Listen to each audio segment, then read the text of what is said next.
জমি আছে, কিন্তু আমার বাবার তো কোনো জমি নাই। তাকে আমি এই কথাগুলো বোঝাতে থাকি যে রূপা দেখো, তুমি নিজে থেকে এখন নিজেকে দাঁড়ানো শেখো। তো সেখানে রূপা বাড়িতে আসে, মানে ও ওখান থেকে চলে যাওয়ার সিদ্ধান্ত নেয় যে যেখানে ইচ্ছা চলে যাবে। তখন আমি বলি না, এটা অসম্ভব। আমার মাও বলে যে আমার মেয়েকে যেখানে জড়ানো হয়েছে সেখানে তো তুমি এখান থেকে চলে গেলে তখন তারা আরো পেয়ে বসবে। তুমি তোমার বাড়িতে যাও, বাড়িতে যাওয়ার পরে সবার সামনে বলো যে আমি এই ফ্যামিলিতে থাকতে চাই না, তারপরে তুমি যেখানে ইচ্ছা চলে যাও। পরে তাকে আমরা বাড়িতে নিয়ে আসি।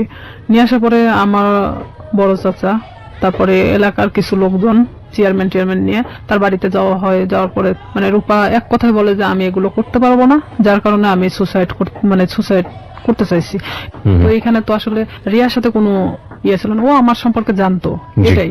তখন ওর ফ্যামিলির সামনে, সবার সামনে যখন এই কথাটা বললো, বলার পরে তখন ওর ফ্যামিলি বলতেছে যে না, ওকে ফুসলাইছে, ও ঠিক আছে আমাকে দোষ দিচ্ছে। ও সবার সামনে বললো না, ওর কোনো দোষ নাই, আমি আজকে থেকে এখান থেকে চলে যাবো, আমার যেখানে ইচ্ছা চলে যাবো, আমি এই ফ্যামিলিতে থাকতে চাই না। তখন ও নিজের ইচ্ছায় ওর বাসা থেকে ওর কাপড় চোপড় যা ছিল নিয়ে বের হয়ে চলে যায়। তো সেখান থেকে আমি এক কথায় যে নিঃসঙ্গ হয়ে পড়ি, একা। তখন দেখা যাচ্ছে যে আমার ভাইয়ের সাথে একটা ছেলে পড়তো, ছেলেটার নাম হলো শামীম। তো এই শামীম, আমি তাকে তখন ভাই বলে ডাকতাম যেহেতু আমার ভাইয়ের ফ্রেন্ড। তো আমাদের বাড়িতে অনেক আগে থেকে ওঠা বসা, সেটা আমি বলতে পারবো না যে কবে থেকে। আমি আমার মনে হয় যে জ্ঞান হওয়ার পর থেকে তাকে দেখতেছি। সে আমাদের বাড়িতে ওঠা বসা করতো, আমি ওইভাবে কখনো তাকে দেখি নাই।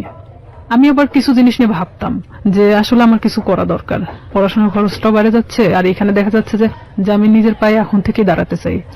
তো সেখানে আমার বাসাটা আসলে প্রপার থেকে 1 কিলো ভিতরে, মানে খুব একটা দূরে না। মাঝখানে একটা অফিস আছে, ডিশ লাইন অফিস। তো সেই ডিশ লাইন অফিসে মেয়েদেরকে নিয়োগ দেওয়া হচ্ছিল যে তারা বিল কালেক্ট করবে। তো 4,500 থেকে 5,000 টাকা বেতন হবে। আমি যদি এই কাজটা করি তাহলে দেখা যাচ্ছে যে অন্তত আমি আমার নিজেকে নিজে চালাতে পারবো, এমনকি আমি একটু হলো নিজের লাইফটাকে বুঝতে শিখবো। তো ওনারা বলতেছে যে তুমি, মানে আমাদের ফিক্সড বেতন হলো 4,500 টাকা, আমরা তোমাকে কিছু এলাকা দেবো। সেই এলাকাটা নেওয়ার পরে তুমি যদি চাও যে হ্যাঁ আমি তার চেয়ে বেশি নিতে পারবো, তাহলে তোমার বেতনটা বাড়বে। আর যদি তুমি সেই এলাকার মধ্যেই থাকো যে এর চেয়ে আমি বেশি পারবো না, তাহলে তোমার 4,500 টাকার বেশি হবে না। আমাকে সব কথা খুলে বলা হয়। প্রথম মাসটা আমি 350 কার্ড নেওয়া হয়, 4টা এলাকায় 350 কার্ড ছিল, মানে 350 ডিশ লাইন ছিল। তখন আমার তো নিজের এলাকা, প্রপার থেকে আমার বাড়ি যতটুকুন দূরে এতটুকুনের মধ্যে সবকিছু। তো এক একটা বাড়িতে দেখা যাচ্ছে 2টা-3টা করে ডিশ লাইন থাকে। তো 350 কার্ড খুব একটা বেশি জায়গা না। আমার ভাই এটা পছন্দ করতো না, কিন্তু আমার বাবা পছন্দ করতো। তো সেখানে আমি যখন এই কার্ড নিয়ে প্রথম বাড়ি বাড়ি যাই, তাদেরকে আমি বলে আসি যে দেখেন আমি তো প্রত্যেকদিন আসতে পারবো না, হয়তো একটা এলাকায় আমি একদিন করে রুবো, আপনারা একটু টাকাটা রাইখে দিয়েন, বেশি তো না, 100 টাকা করে রাইখে দিয়েন, আমি আসি নিয়ে যাব। তো আমি এভাবেই যখন বিল কালেক্ট করতে থাকি, আমার দেখা যেত যে মাসে 2-3 দিন বের হলেই হয়ে যেত। আমি ইচ্ছা করলে আরো মানে জায়গা নিতে পারি। ডিশ লাইনে আপনি মেয়ে হয়ে বিল কালেক্ট করতে আমাদের ওখানে সবাই মানে মেয়েরা করে। আচ্ছা আচ্ছা, ওকে, খুব ভালো। তো হ্যাঁ, তো আমি আমার স্কুল শেষ করে আমি যখন হাঁটে আসতাম ওই এলাকা দিয়ে, তখন আমি ওই বিল কালেক্ট করতে করতে চলে আসতাম। এটা শামীমের বাড়ির মধ্যেও পড়ছে আমার এলাকাটা। তখন শামীমের বাসা তো ওই ডিশ লাইনের অফিস থেকে 200-300 গজ দূরে হবে। একদিন হঠাৎ করে শামীম আমাদের বাড়িতে আসে। কি মানে সম্পর্কে কি হতো আপনাদের? সম্পর্কে আমার ভাইয়ের বন্ধু। আপনার ভাইয়ের বন্ধু হতো? হ্যাঁ, ওইভাবে চিনা, কিন্তু আমি কখনো কথা বলতাম না। হঠাৎ যদি কথা বলতাম মানে ভাইয়া হিসাবে কথা বলতাম। সে আমার 10 বছরের সিনিয়র ছিল। উনি আমাকে একদিন এসে খোঁজ করে আমার মার কাছে। মাকে এসে বলতেছে যে রিয়া কোথায়? তো আমার মা বলতেছে ভিতরে আছে। এখন আমাকে ডাক দিল, আমি আসলাম। তো বলতেছে যে তোমার নাম্বারটা দেওয়া যাবে? তো বললাম কেন? আমার মার সামনে বলতেছে। তো বললাম কেন? তো বলতেছে যে আসলে আমার তো 2 মাসের বিল দেওয়া হয়নি, তো আমি তো এই মাসেও দিতে পারবো না, তো যখন দিব তখন তোমাকে আমি ফোন দেবো। তো বললাম ঠিক আছে। যেহেতু ভাইয়ের বন্ধু, সেখানে তো আমি কখনো এ ধরনের কোনো কিছুই ভাবি নাই তাকে নিয়ে। আমাকে যেদিন নাম্বারটা নিয়ে গেছে তার পরের দিন রাত্রে ফোন দেয়। এটা হলো 2007 সালের ঘটনা। আমি তখন ক্লাস 8-এর শেষের দিকে। আমি ফোনটা রিসিভ করলাম, রিসিভ করার পরে সে কথা বললো না। আর আমি ওনার নাম্বারটা চিনতামও না, কথা বলে না। তো 2-3 বার আমি ফোনটা রিসিভ করলাম। রিসিভ করার পর তখন রাত 12টা বাজে। আর 2007 সালের ওদিকে 12টার পরে যে 25 পয়সা মিনিট ছিল, তো সেই সময় আমার ফোন দিত। আমি কথা বলি যে কে এরকম বলতাম। আর তখন ওইভাবে আসলে ব্ল্যাক লিস্ট এটা সেটা বুঝতামও না।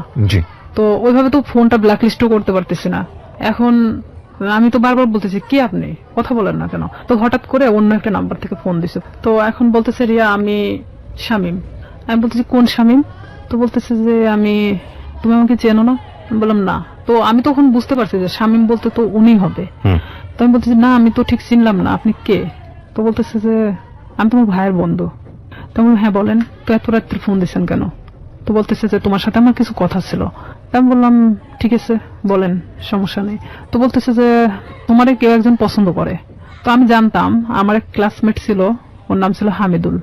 তো ও আমাকে এর আগে ঠিক 4-5 দিন আগে ও আমাকে মানে প্রপোজ করে, যেটা আমি অ্যাকসেপ্ট করি না। না করাতে তো আমি ভাবলাম যে ওরই বাড়ির পাশের, আবার ভাবলাম যে হয়তো ওকে ওই কথাটা বলছে, যার কারণে আবার আমাকে এটা জানাচ্ছে।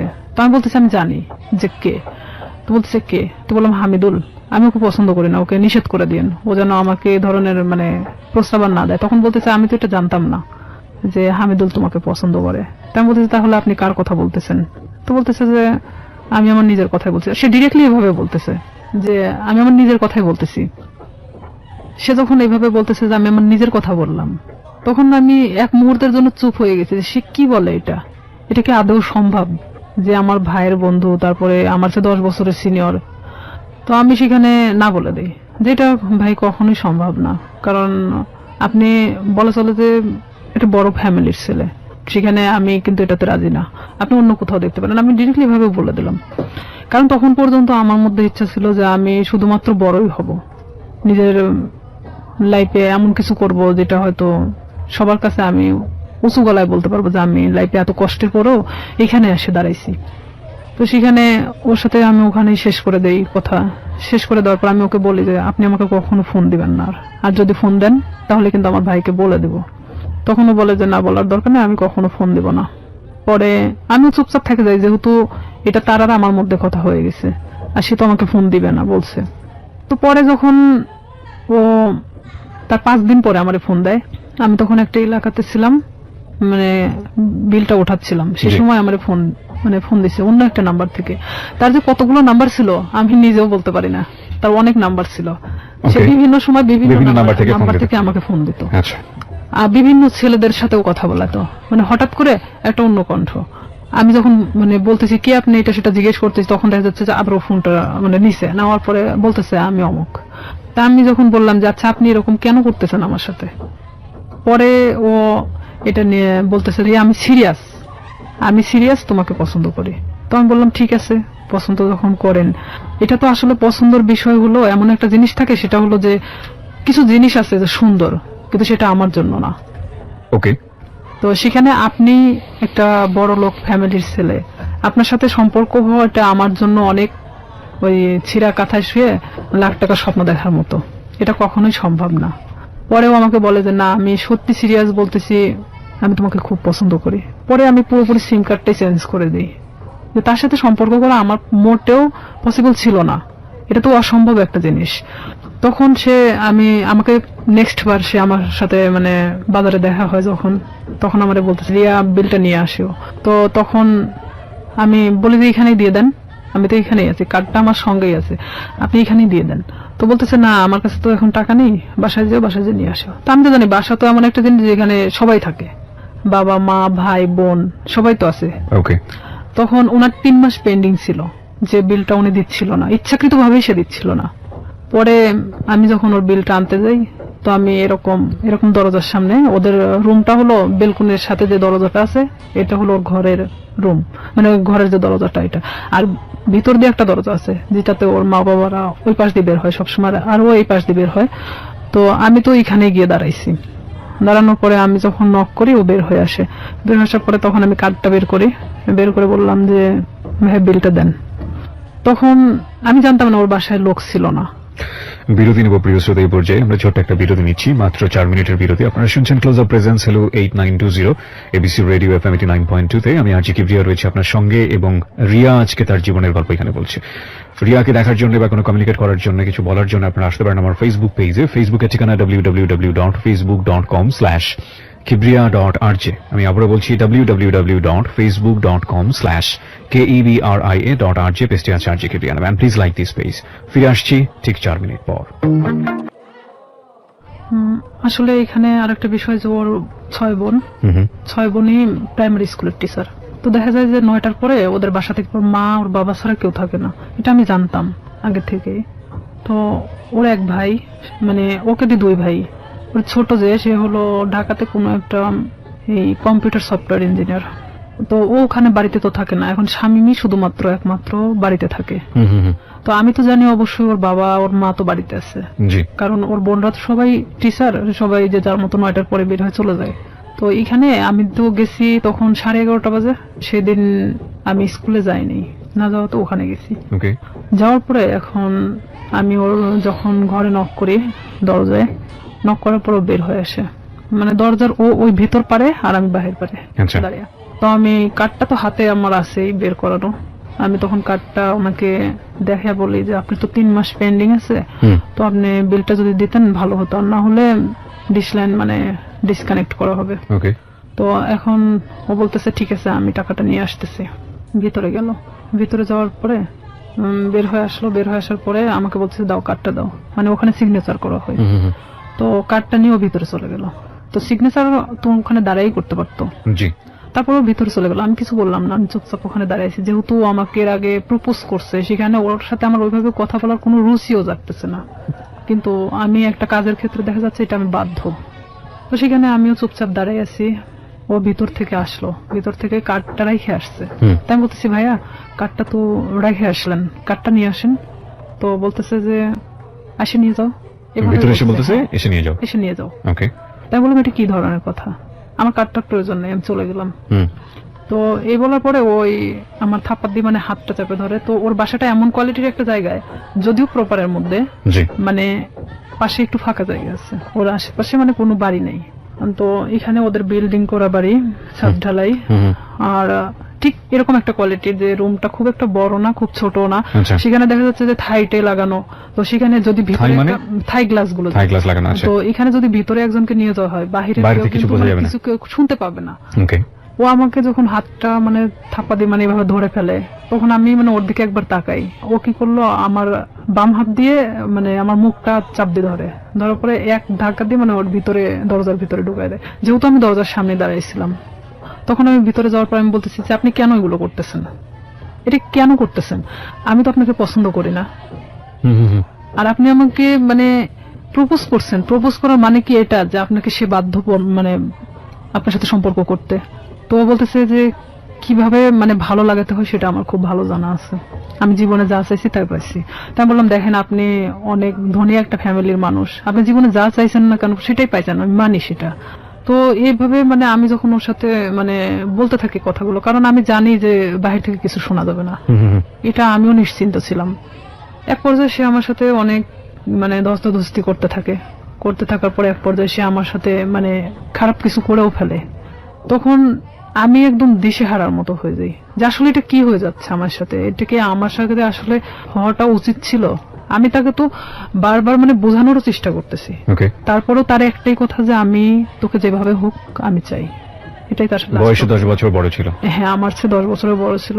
আর আমি তখন বললাম তো প্রথমে অনেক আগেই বলে আসছি, আমি অনেক ভীতু কোয়ালিটির একটা মানুষ ছিলাম, আমি খুব একটা মানুষের সাথে কথা বলতে পারতাম না। আমি যে ডিসলাইনের কাজটা করতাম, এখানেও দেখা যেত আমি অনেকের সাথে কথা বলতাম না, যাইতাম আমি কার্ডটা বের করে দিতাম, তারা টাকাটা দিত, আমি নিয়ে চলে আসতাম, এরকমই। কারণ তারা টাকাটা দিতে বাধ্য, সে যখন জোরপূর্বক ভাবে আমাকে রেপ করা হয় এক কথায়। তো কমপ্লিটলি রেপ। হ্যাঁ, তো সেখানে আমি একদম দিশেহারার মতো চুপচাপ, এক পর্যায়ে যে আমি নিস্তেজ, এতক্ষণ যে আমি ধস্তাধস্তিটা করতেছিলাম, তখন সেই মুহূর্তের জন্য আমি নিস্তেজ হয়ে গেছি। মানে আমি এক কথা বলা চলে আমার শরীরে কোনো শক্তি নেই, যে আমি যে কি কথা বলবো এখন, আমার ভাষা জ্ঞান মানে সবকিছু শেষ সেখানেই। তো ওখান থেকে আমি কোনো রকম বের হয়ে চলে আসি। বের হয়ে চলে আসার পরে আমি আমার ব্যাগটা আনতে ভুলে যাই, কারণ আমি যে কিভাবে চলে আসছি সেটা আপনি নিজেও জানেন না। আমার মনে হয় যে আমি নিজেও আসলে বলতে পারবো না যে আমি কিভাবে ওখান থেকে আসছিলাম, তবে আমার এটাই মনে হয় যে আমি কোনো না কোনো ভাবে বের হয়ে চলে আসছিলাম। তো সেই মুহূর্তে ও আমাকে আটকে রাখার চেষ্টাও করে নাই, আর আমি বের হয়ে চলে আসছি। ও শুধু দরজাটা খুলে দিয়েছে, আমি বের হয়ে আসছি, এটুকুনি। কিন্তু ওখানে যে আমার ব্যাগটা রয়ে গেছে, আমার কার্ডগুলো রয়ে গেছে, মানে এরকম কোনো জ্ঞান আমার মধ্যে ছিল না, কারণ এরকম শট আমি কখনো খাইনি যেটা ওই মুহূর্তের জন্য পাইছি। তখন আমি বাড়িতে চলে আসি ডিরেক্টলি। বাড়িতে আসার পরে আমার মা জিজ্ঞেস করে তোর ব্যাগ কোথায়। তো এখানে আরো একটা কথা, আমি আরেকজনের সাথে মিশতাম, যে আমার সম্পর্কে ভাগ্নি হয়, সাথী নাম। জি। সে অবশ্য 2013 সালে সুসাইড করছে, মারা গেছে সে। সাথীদের বাড়িতে আমি উঠা বসা করতাম মাঝে মধ্যেই। তো আমি মারা এভাবে বলতেছি, মা আমি মনে হয় সাথীদের বাড়িতে রেখে আসছি, কিন্তু আমি কিন্তু শিওর না। আমি এমনি তাকে বোঝানোর জন্য যে আমি সাথীদের ওখানে মনে হয় ব্যাগটা রেখে চলে আসছি। তাই আমার মা কিছু বললো না, কারণ সাথীদের বাড়ি আমার বাড়ি থেকে 5-6 বাড়ি দূরে। জি। তো সেখানে মা আমাকে আর কোনো কথা বললো না। আমি আমার রুমে চলে যাই, আমি একা এক ঘরে থাকতাম। আচ্ছা। তো আমি আমার রুমে ঢোকার পরে চুপচাপ একা একা কান্না করি, কারণ আমি এই কথাগুলো আমি কারোকে বলতেও পারতেছি না, কারণ এটা সম্ভব না। এখনকার লাইফে হয়তো সম্ভব, কারণ এখন আমরা অনেকটাই বুঝতে শিখছি, অনেকটা প্রতিবাদী হওয়া শিখছি, কিন্তু আজ থেকে 2007 সাল মানে অনেকটা দূরে ছিল। আর তখন গ্রামের মানুষ মানে এগুলো নিয়ে অনেক ভয় পেত, যে আমার সাথে ঘটে যাওয়া ঘটনা যদি আমি কারোকে প্রকাশ করি, লাইফে আমারই অনেক ক্ষতি হবে। দেখা যাবে আমাকে অনেকেই বলবে যে রেপিস্ট একটা মেয়ে, এ ধরনের ইঙ্গিত করবে। যার কারণে আমি চুপচাপ, মানে কোনো কথা না বলে কারোকে বলিনি, আমি সব নিজের মধ্যে রাখি। এভাবে যখন আমি নিজের মধ্যে রাখি, শামীম আমাকে বারবার ফোন দেয়, আমি ফোনটা রিসিভ করি না। রিসিভ না করাতে ও আমাকে প্রায় আমাদের এলাকায় এসে দাঁড়ায় থাকতো। আপনি এই যে এত বড় একটা ঘটনা ঘটে গেল, এরপরে আপনি কোথাও বিষয়টা শেয়ার করেননি কারোর না, সঙ্গে? আমি কাউকে কিছু শেয়ার করি বলেননি? নাই, কারণ আমি তো আসলে ভাবতেছিলাম যে আমি এই কথাটা কিভাবে বলবো, যাকেই বলবো না কেন এটা তো বার্গেনিং হয়ে যাবে ওকে। আর পুরো এলাকা ছাড়া যাবে। তখন আমি কিভাবে মানুষের সামনে মুখ দেখাবো? আমার তো সুসাইড ছাড়া তো উপায় ছিল না তখন, কারণ এটা মানে একটা গ্রাম্য মেয়ের কাছে যে কতটা লজ্জাজনক। কিন্তু আমি তো একটা গ্রামে বড় হয়েছি, সেখানে আমার কাছে অনেকটাই কষ্টের জনক ছিল, কারণ সেখানে দেখা যাচ্ছে যে আপনি কিছু নাও করলে আপনার কোনো একটা ব্যাড সাইড নিয়ে তারা সবসময় গবেষণা করে, আর এটা তো অনেক একটা বড় বিষয় ছিল। তখন আমি আমার ফ্যামিলির তো কারোকে জানাই নেই, বাট এখানে আমি যে সাথীর সাথেও মিশতাম, মানে এই রূপা চলে যাওয়ার পরে আমি সাথীরও কখনো বলি নাই যে আমার সাথে এরকম কিছু একটা হয়েছে। পরে এটা যখন ঠিক 1.5 মাস পর আমি কেন জানি বুঝতে পারি যে আমার মধ্যে কোনো একটা পরিবর্তন হচ্ছে। পরিবর্তনটা এরকম, হয়তো আমার কোনো কিছু ভালো লাগে না, খাইতে মন চায় না, উঠতে মন চায় না, বসতে মন চায় না, মানে আমি একটা অন্যরকম জিনিস ফিল করতেছি যে শরীরের ভিতরে। হ্যাঁ, Right. যেটা এক কথায় যে আমি ঘুমালে উঠতে পারি না, মানে খালি ঘুমাতেই মন চায়। তারপরে আমার মা জিজ্ঞেস করতো যে তুই এরকম তো ছিলি না, খাওয়া দাওয়া বন্ধ, মানে কেমন একটা অন্যরকম। তাই আমি বলতাম যে আমি তো অনেক হাঁটাহাঁটি করি, যার কারণে আমার না ঘুমালে আর উঠতে মন চায় না, আমি বুঝতে দেয় না। পরে এইভাবে যখন আমার মা তো ওইভাবে আসলে কখনো ফোর্স করে না, কারণ তারা জানতো যে এরকম কোনো কিছু কখনো হবে না। তখন আমার বড় বোন আমারে অনেকবার জিজ্ঞেস করে যে কি হয়েছে তোর, তুই একা একা থাকিস, কথা বলিস না কারোর সাথে, তো সমস্যাটা কি? বলে না কিছু সমস্যা নাই, এদিকে পড়াশোনা, তো সামনে তো এসএসসি পরীক্ষা, আবার এদিকে তো আমি যে কাজটা ধরছি আমার মনে হয় না যে আমি কাজটা করতে পারবো। কারণ আমি তখন একটা জিনিস ভাবতেছিলাম যে আমি আজ বড় হতে গিয়ে অনেক ছোট হয়ে গেছি, এটাই ভাবতেছিলাম। এরপরও আপনাকে ফোন দিয়ে বারবার ডিস্টার্ব করতো, হ্যাঁ। তাই তো? হ্যাঁ। সে বারবার আমাকে ফোন দিত, ফোন দিয়ে বলতো যে তুই কেন ফোনটা রিসিভ করিস না, এতবার ফোন দেওয়ার পর কেন রিসিভ করিস না, তুই তো গাড়ি করেই বলতো। আমি বলতাম দেখেন আপনি আমাকে কেন এরকম করতেছেন, এটা করার মানেটা কি? যা হবার তা তো হয়ে গেছে। আপনি তো একটা মেয়েকে ভোগ করার দরকার ছিল, করছেন। আমি এভাবেই বলি তাকে, তাহলে আর কি দরকার? তো সে আমাকে বলে যে না, কিন্তু তোকে- আপনাকে আমার এই প্রশ্নটা আবারও করতে হবে। এত বড় একটা ঘটনা ঘটে যাওয়ার পরে আপনি বাসায় শেয়ার করলেন না কেন? কাউকে জানালেন না কেন? শেয়ার করিনি আসলে, এটা আমি অনেকটা ভেবেছিলাম, যেহেতু আমার ভাই পূর্বে থেকে আমার সাথে ভালো সম্পর্ক না, এখানে যদি আমি শেয়ার করে দেখা যাচ্ছে যে অনেকটা আমার দিকেই গড়াবে। আচ্ছা। এটাও একটা বিষয় ছিল। আর একটা কথা যে সমাজ, যেটা মানুষ হয়তো আমাকে খারাপ ইন্ডিকেট করবে যে মেয়েটা এরকম হয়েছে, হয়তো আমার প্রফেশনাল লাইফে আমি যেটা হতে চাচ্ছি দিস ইজ 100% সেখানে true. আমি আমার লাইফ নিয়ে সবসময় বেশি ভাবতাম। আমাদের সোসাইটিটাই ফরচুনেটলি আর আনফরচুনেটলি এরকমই। আমরা কোনো ঘটনা ঘটে গেলে সেটা নিয়ে যতটাকে আওয়াজ তৈরি করি, কেউ কখনো ভেতরে যাওয়ার চেষ্টা করি না। হ্যাঁ, এবং সেটার রিফ্লেকশন ইদানিং ফেসবুকে এত বেশি দেখা যায় যে সামটাইমস উই ফিল অ্যাশেমড, লজ্জিত হই। আমাদের আসলে প্রত্যেকটা জিনিসই একটা জিনিস কি, আমরা যে কথাটা বলি, আমরা যে কাজটা করি বা যাই করি না কেন, সেটা কিন্তু শুধুমাত্র আমি না, আমার ফ্যামিলি, আমার বেড়ে ওঠা, আমার সবকিছুকে ফোকাস করে। আর কোনো একটা মানুষের কোনো পার্টিকুলার বিষয় ধরে সে বিষয়টা নিয়ে নাড়াচাড়া করা, কাউকে খুব সোজাভাবে মন্তব্য করে দেয়া, বিশেষ করে এই যে রেপের মতো ঘটনাটা, যেটা হলে আমাদের সমাজে সবসময় মেয়েদের দিকে আঙ্গুল তোলা হয়, ভিকটিমের দিকে আঙ্গুল তোলা হয়, এবং দেখবেন যে পত্রপত্রিকায় যখন সংবাদ আসে আমরা আমাদের সামাজিকতার কথা ভেবে ওই মেয়েটাকে আমরা সামনে আনি না, ফোকাস করি না, তার ছবি প্রকাশ করি না। কেন করি না এই কারণে সামাজিকতায় সমস্যা হবে। তার মানে আমাদের সামাজিকতা কতটা দুর্বল। একজন মানুষ, আমি সম্ভবত ইন্ডিয়াতে এরকম একটা কেস আমি দেখেছিলাম যে সে রেপ হয়েছিল এবং সে ভিকটিম বলতেছিল যে আমি কোথাও ফেস লুকাবো না, আমি টেলিভিশনে গিয়ে সাক্ষাৎকার দেবো, আমি বলবো আমার সঙ্গে এটা হয়েছে ওটা হয়েছে। আমি কেন ফেস লুকাবো? আমি তো কোনো অপরাধ করিনি। আমি বলছি না যে ইন্ডিয়ার সমাজ আমাদের চাইতে অনেক বেশি অ্যাডভান্স, বাট তার চিন্তা ভাবনাটা অনেক বেশি অ্যাডভান্স ছিল। কিন্তু বড় কথা হচ্ছে সে এতটা সাহসী পদক্ষেপ নিয়েছে, ঠিক আছে, কিন্তু এই সাহসী পদক্ষেপ কি সমাজ ভালোভাবে দেখেছে এবং দেখে না বলেই আমরা যে মেয়েটি রেপ হয় তাকে আমরা ফোকাস করি না এবং করতে পারি না। সো যেটা বলছিলেন আপনি, তারপরে যখন আপনি যে জায়গাটায় ছিলেন যে আপনি ফ্যামিলির কাউকে বিষয়টা শেয়ার করেনি এবং আমি- আপনি শরীরের মধ্যে একটা চেঞ্জ পাচ্ছিলেন, ঘুমাচ্ছেন তো ঘুমাচ্ছেন। ছিলাম। হ্যাঁ। আবার আরেকটা কথা যে আমি আমার প্রফেশনাল লাইফটাকে নিয়ে বেশি ভাবতেছিলাম। এটা আমার ছোট থেকে স্বপ্ন ছিল পুলিশ হওয়ার। আর আমি এটা জানতাম যে কোনো মেয়ে যদি বিবাহিত কিংবা এরকম কোনো তার ঘটনা থেকে থাকে তাহলে সে কখনো পুলিশ ডিপার্টমেন্টে ঢুকতে পারবে না। হুম, বিশেষ করে আমি তো কখনো আসলে শামীমকে পছন্দ করতাম না, সে আমার সাথে যেটাই করুক না কেন। আমি ভাবছিলাম যে সাবজেক্টটা ওখানেই ক্লোজ, হুম, আমি নিজে থেকে ওখানে শেষ করে দিছি। কারণ আমার সুসাইড করার কোনো ইচ্ছা ছিল না। আমি কারোর কাছে রেপ হয়েছি তার মানে এই নয় যে আমি হারে গেছি, হুম, হুম, হুম। এটা আমার মধ্যে ছিল না যে আমি সুসাইড করব। আমি কখনো হারতে শিখি নাই। যেখানে গেছি না কেন আমি যদি কষ্ট করে হলো সেটাকে আমি অর্জন করছি। তো সেখানে দেখা যাচ্ছে আমি আমার চেঞ্জের বিষয়টা, যে আমি নিজের মধ্যে মানে কোনো কিছু ফিল করতেছি যে আমি খাওয়া দাওয়া এটা সেটা আমার খুব প্রবলেম হচ্ছে। তখন আমি নিজে নিজেই মানে এটা নিয়ে ভাবতে থাকি। তখন কেন জানি মনে হয় যে আচ্ছা শামীম তোমার সাথে এটা করছে। আর আমি আসলে প্রেগনেন্ট বিষয়টা বুঝতাম না তখনও, যে কিভাবে এটা মানে প্রেগনেন্ট হয়। জি। তখন আমি আমার পাশের বাড়ির এক ভাবিরে জিজ্ঞেস করি, আচ্ছা মানে কথায় কথায়, তার সাথে আমি অনেক ফ্রি ছিলাম, জিজ্ঞেস করি যে ভাবি আমি তো অনেক কিছুতেই আসলে জানার চেষ্টা করি, তো আসলে একটা মেয়ে প্রেগনেন্ট হয় কিভাবে? তো বলতেছে বিয়ে কর তারপর বুঝবি। আমার সে হাসতে হাসতে এই কথা বললো। তো বললাম যে আপনি তো ভাবি, তো আপনি না বললে আমরা শিখবো কোত্থেকে? আমি আবার তাকে হাসতে হাসতে এই কথাটা বলি। তো বলতেছে যে এরকম মানে মেয়েদের তো প্রত্যেক মাসে যে ইয়াটা হয়, এটা যদি দেখা যাচ্ছে যে কারোর সাথে মানে তার হাজবেন্ডের সাথে মেলামেশা করার পরে যদি না হয় তাহলে সে প্রেগনেন্ট। তখন আমি যখন ওখান থেকে এই কথাটা শুনছি, আপনি বিশ্বাস করবেন না, আমি মনে হয় এক মুহূর্তের জন্য এই পৃথিবী ছেড়ে চলে গেছি। যা আমিও তো ঠিক 1.5 মাস হলো এরকম অবস্থাতে আসছি, আমারও তো এটা হয়নি, তার মানে কি আমি প্রেগনেন্ট? এটা আমি এখন কিভাবে এটাকে লুকাবো? কারণ এতক্ষণ পর্যন্ত যা ঘটে গেছিল সেটা লুকানো সম্ভব ছিল, বাট এটা এখন আমি কিভাবে লুকাবো?